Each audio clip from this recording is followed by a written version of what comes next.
Ozone is an invisible upper atmospheric gas that protects all forms of life on Earth from most of the sun's damaging radiation.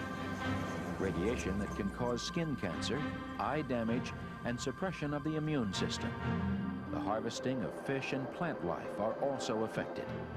A vast amount of aquatic life has its beginnings in the oceans near Antarctica.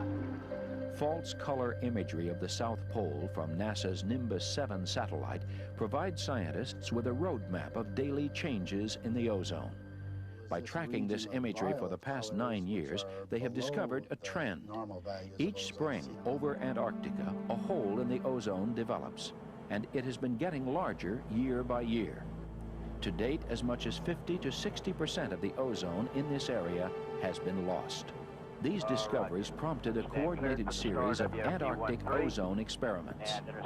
Last fall, an international effort, including some 150 scientists and engineers from NASA, National Oceanic and Atmospheric Administration, National Science Foundation, and industry, worked together for 4 months to study this alarming environmental issue.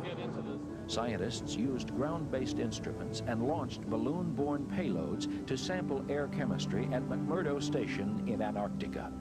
At the same time, NASA's DC-8 flying laboratory studied the lower atmosphere, making long missions from Punta Arenas, Chile, into the area of ozone depletion.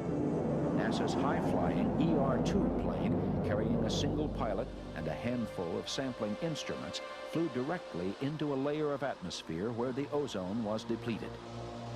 A number of activities contributing to ozone loss have been pinpointed by the scientific and policy community. No longer do canned aerosol products contain chlorofluorocarbons, or CFCs, but these harmful gases still get into the atmosphere because they are used as refrigerants, fire retardants, foam-blowing agents, and solvents.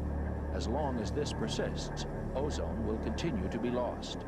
Initial findings from the summer's ozone expedition verify that there is a complex interplay between CFCs, chlorine-containing gases, and the meteorology in certain parts of the world. Ice crystals in the upper atmosphere convert the gases into a byproduct that destroys ozone. These ice crystals usually only form in the atmosphere of the South Pole because it gets so cold.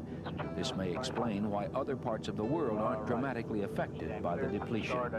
Scientists still do not understand all the mechanisms of change, but thanks to the work of so many, we will soon have a more complete understanding of ozone loss and its threat to the world environment. In the early 1990s, a new generation of atmospheric satellites will probe even further into the problem.